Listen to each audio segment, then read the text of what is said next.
மதுரையில் இருக்கிற பெரியார் ஆர்க் 1981 அப்போ 5ஆம் உலக தமிழ் கான்ஃபரன்ஸ் நினைவாக இது கட்டப்பட்டிருக்கு.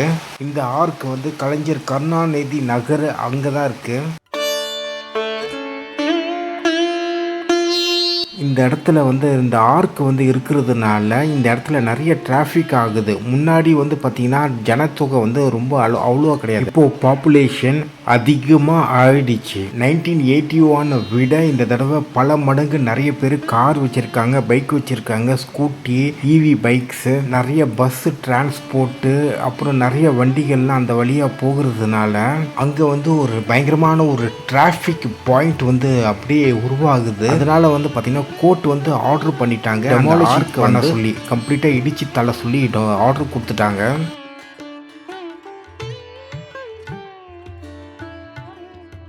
இன்ஸ்டாகிராமில் வந்து ஒரு தவறான ஒரு புரளி ஒன்று பரப்பிட்டு இருக்குது. இது வந்து டிவிகே கவர்மெண்ட்டோடைய ஆர்டர் பிரகாரமாக இடிக்கப்பட்டதுன்னு.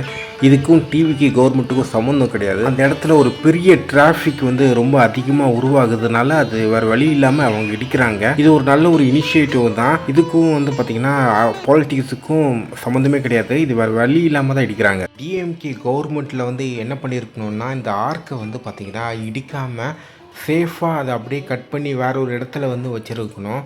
அந்த மாதிரி எதுவும் பண்ணல. ஒரு நல்ல ஒரு ஸ்ட்ரக்சரல் இன்ஜினியர், வேறு ஒரு இன்ஜினியர்லாம் அரேஞ்ச் பண்ணி இந்த மாதிரி ஆர்க்கை வந்து பார்த்திங்கன்னா வேறு ஒரு இடத்துக்கு நம்ம மூவ் பண்ணலாம். அதுக்கான சயின்ஸு, டெக்னாலஜி எல்லாமே வந்துடுச்சு. அது பண்ணியிருந்துருக்கலாம் டிஎம்கே பீரியடில். ஆனால் அவங்க அது பண்ணலை. இப்போ வந்து பார்த்திங்கன்னா இடிச்சிட்டாங்க, வேறு வழி இல்லை. ஸோ இப்போ அந்த டிராஃபிக் வந்து கொஞ்சம் ஓரளவுக்கு ஸ்மூத்தாக மூவ் ஆகும் அப்படின்ட்டு நான் நினைக்கிறேன். ஸோ இதான் கைஸ், வேறு எதுவும் இல்லை.